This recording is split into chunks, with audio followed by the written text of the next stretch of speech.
Hey there, my budget format friends. Welcome back to the channel. Thanks for tuning in yet again. Now, as many of you may recall, in last week's episode, I talked about Project Blue deck building architecture and how Project Blue sits in an odd space between Commoner and the standard constructed formats. And that, as such, there's really two ways based on your hero that you can approach the build. You can go top down or bottom up, and right, you would be removing cards in this case and adding cards in this case from a rarity standpoint is what I mean. You're always technically removing and adding cards, you get it, right? So to demonstrate this over the next couple of weeks, I want to actually do some like in progress deck building using these approaches. And to kick us off, I want to do Fang. So specifically in today's episode, we are going to use the second place deck from this last weekend's calling, which is a Fang deck. And we are just going to dumb it down and make it legal for Project Blue.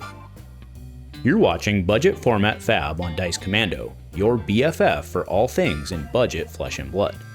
Coming to you midweek each week, these videos are possible thanks to the support of our channel members. If you want to get involved with the channel and join us on our community Discord, please consider joining as a member. You can be our BFF and show your support with a like, a subscribe, and by leaving a comment. Community first, and go Commando. So anyway, that's a shot. I would love to hear your feedback on how you liked this.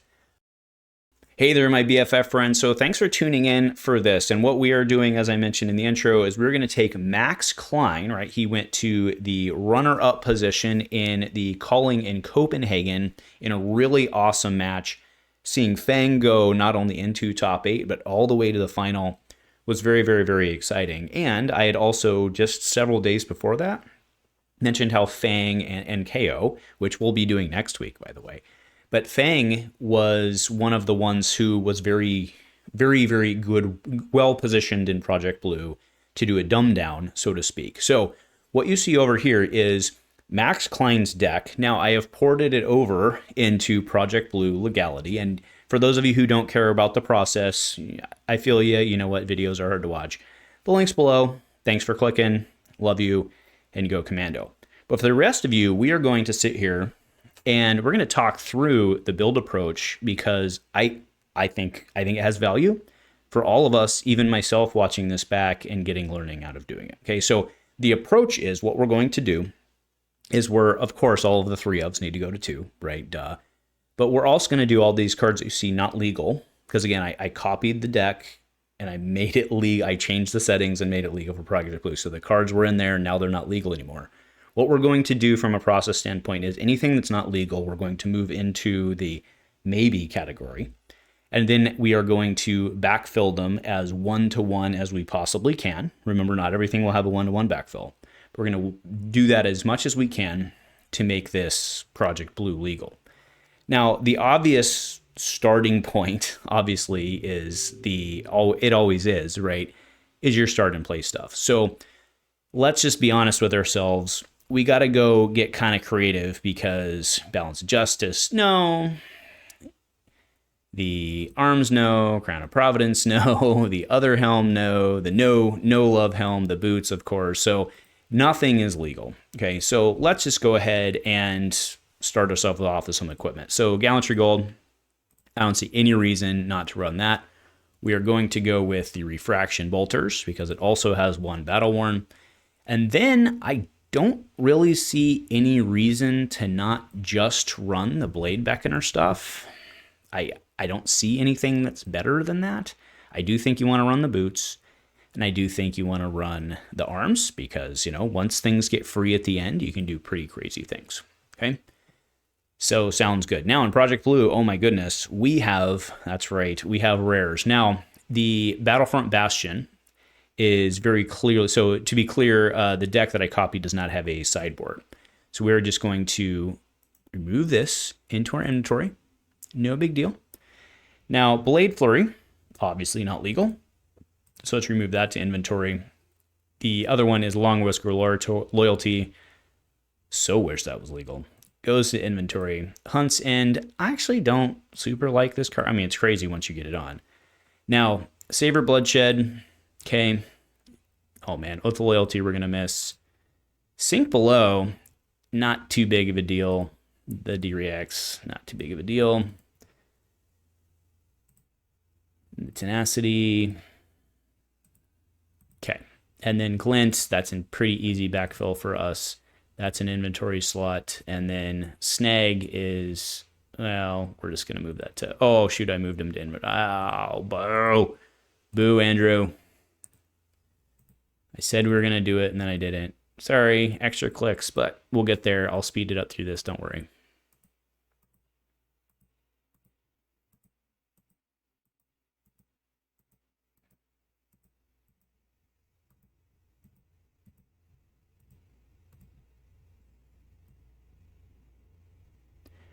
Okay. Okay, sorry about that. I did fast forward through that, so don't worry. But what we are left with is 30 cards within our deck with a 3 inventory, which means we have quite a bit of room to run. So the approach I want to use is to look at each card, and you know what, we can go ahead and remove as we're doing at the. We can just remove because we already backfilled for the equipment. Now, Blade Flurry. Okay, we very clearly need to backfill from a 1-to-1 standpoint a reaction. Okay, so we want to clear that. We'll go, we'll go Warrior, and we'll go Reaction, and we'll go Draconic as well, because why would we not? Now, it is interesting that, actually it's not interesting, I don't think the card's all that good in the grand scheme of things, but Fire and Brimstone is not in his deck. I think, though, that in Project Blue, given the removals, I think we run this card. Now, here's the debate that I've been going back and forth on. So, Endear Devotion isn't super good because of the 1 cost, in my opinion. I mean, not really in my opinion, like it doesn't really see much play just because of the 1 cost for that very reason. But it does give you a guaranteed 1/3. So this one, I know it's going to throw off our system maybe a little bit, but I'm going to put this in the maybes. Now, if we go to Brothers in Flame, I don't think that's playable at all. However, Dynastic Dedication costs 1 less for each. So this becomes a 1/3, but free on your second. Okay, but we can do a lot of other stuff there. The one that I do like, is Stabbing Pain. So target gets +3 if you control 2 or more. This is when it hits a hero mark, though. So I want to put this one in. Again, it costs you 1. I get it. But it gives you the mark, which is a little harder for us to find in this format with, less things going on. Okay. So that's where I think we land. That's where I think we land for that one. Sisters of Fire is another debatable one. This is essentially a second swing. Or sorry, an in the swing. Essentially an in the swing. So that is something to think about as well. Okay, but let's go ahead then and move on. So Hunt's End, right? Again, we need another 0/4, and this is where I think Sisters of Flame comes in. Okay. Now we move to Long Whisker Loyalty. Now, what we do need to be careful on here, by the way, is we need to be very careful here because there's more cards there's more card availability in CC. Okay. So let's go ahead and skip Long Whisker and move on to Oath of Loyalty. So what we need in this case is a Draconic, or does it need to be Draconic, I suppose, is the question. My thought on Oath of Loyalty backfill is either Ravenous Rabble or Scar for a Scar. So I think, and I don't really want to clear our filters at this point, but I think that we want to go with Ravenous Rabble so that we can keep the pressure on. And if you look at where our deck is at right now we are going to end up with more blues because we are going to backfill. Glint for sure, as well as the others. But I do think that, thinking about Ravenous is probably, in fact, I said I didn't want to clear the filters, but let's just do it. Okay, so we are going to go with Ravenous Rabble. The nice thing about, Scar for Scar is also red. But remember, Blaze Headlong looks for reds, not Draconic. So it does help you there in terms of getting to those extra links for those ones that discount based on the number of links you have. Okay. So I think that's what we want to go with there. So let's go ahead and remove Oath of Loyalty. as having been backfilled.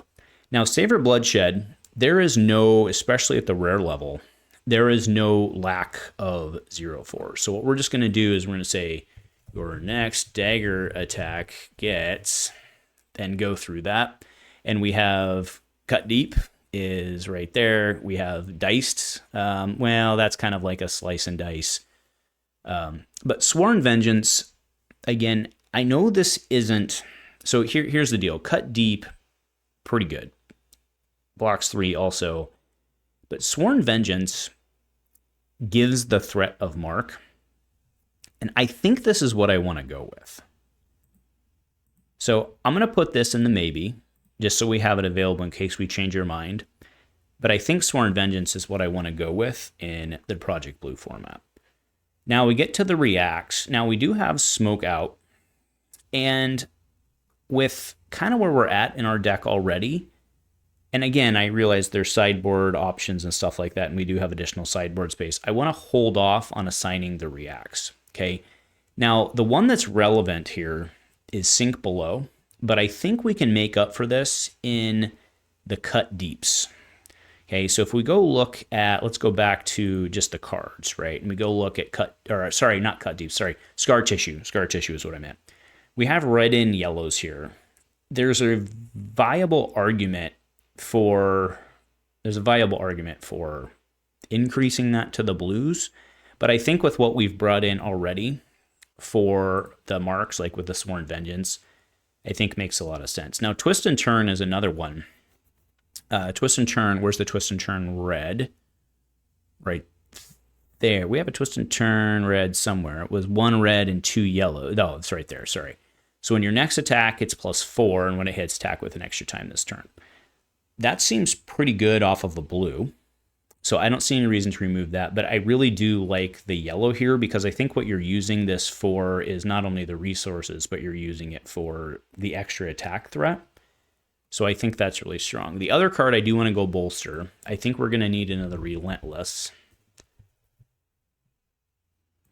Okay.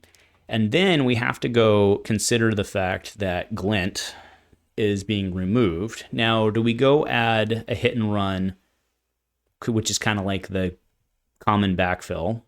I don't know why I use air quotes. It's the common backfill, both pun intended and, I mean, whatever, you get it. Both figuratively and literally. There we go. I think that's fine. I don't want to do this Amulet of Echoes thing. Okay, so that gives us a little extra room. So I do want to do Scar Tissue, blue. I want to put that in our deck. And you notice we're already at 42 in our main board. I'm very, very, very aware of that. Okay. So that brings us to the point where the cards that we didn't necessarily like, for example, Sisters of Fire, could move to our inventory. But before we start dogpiling on our inventory, let's go make sure we're doing the thing. Now, here's the tricky part with Fang. Do you go full AB knowing full well that you don't have blues? I'm not sure that you do. I don't think we want to go in fully AB less. So let's do AB2 with the chess, right? Because if you look at our non-criticals, right, that aren't going to do us anything in said matchup, I think we go with the chess piece, and I think we go with the head piece. Okay, and if there's stuff left over, we can come back and do more. But then we need to do Arcanic Polarity, which makes a lot of sense. I might have spelled it wrong, but we want to do Polarity because this makes a lot of sense versus basically Runeblades and Wizards. Okay, and then that puts us at 8. So we have a total of 54, meaning we have 1 card to play with and a 40-card deck. So the question we have at hand then is Sisters of Fire times 2, because we could drop 1 and run 2 Oases for the Wizard match.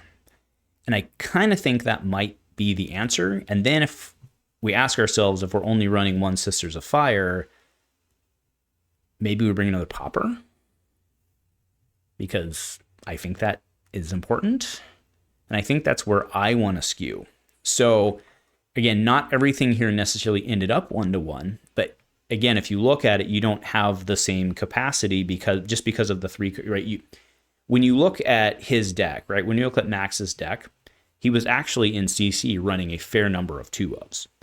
So when we dumb that down into the Project Blue format, we don't have that flex, right? When we're running 2-ofs. So we actually end up losing, even though we don't lose we don't lose slots from a ratio standpoint. We ended up losing net slots because we can't do the 3-2. You have to either do 2, 1, or 0. Does that make sense? I think it makes sense. So I think what I want to do is just completely abandon Sisters of Fire. We're going to go then with Oasis, which I think we need, and I could be wrong on that, but I think we need that. And then I think we want to go with another Pauper. And in that case, I want to go Finals. Although, there's an argument for others, but I think you want 7s because Herald of Triumph is legal in this format. So I think that's the right way to go. And that takes us to 55 cards, right? So our main board is pretty solid here. We didn't end up using Into Your Devotion, which I think we're okay with. We're at 4 blues, but we are at 4 yellows. So, that's not a lot of missed potential. But if you really go in and look at what we can do, now that we've learned and we've seen how Fang can be executed quite well, I think the learnings out of this are pretty solid. I do still want to do this one because, again, it just has natural go again, and it gives you Draconic Links. It's not necessarily that we think we're going to see a lot of Arachne. It's not an Arachne call.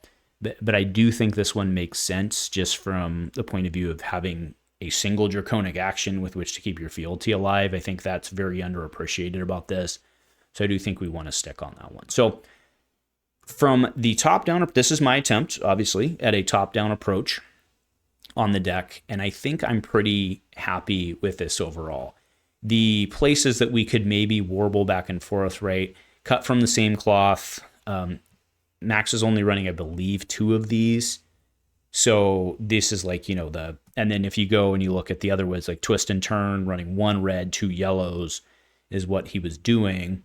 There's an argument that, like, from a slot standpoint, I suppose you could like warble back and forth on that or iterate them down according, like if you were to just like cut the top off and do everything at X-1.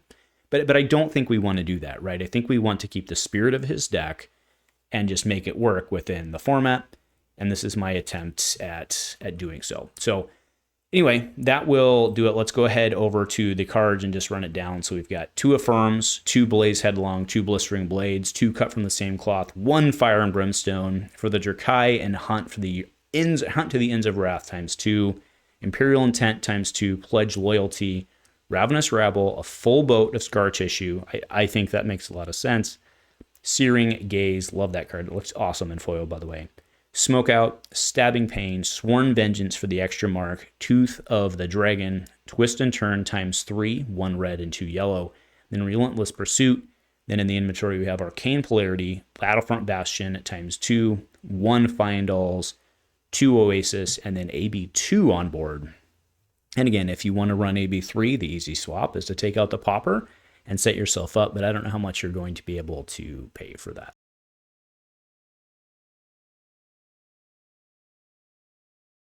So anyway, that's a shot. I would love to hear your feedback on how you liked this. I don't get a lot of likes on, again, this. You all have done a phenomenal job in the past when I've specifically asked for likes on the budget stuff. You do a great job. But if I don't, you don't. So I'm asking for it now. Remember, if you want me to keep doing this stuff, you got to show me the love. If nothing else, my friends, go Commando.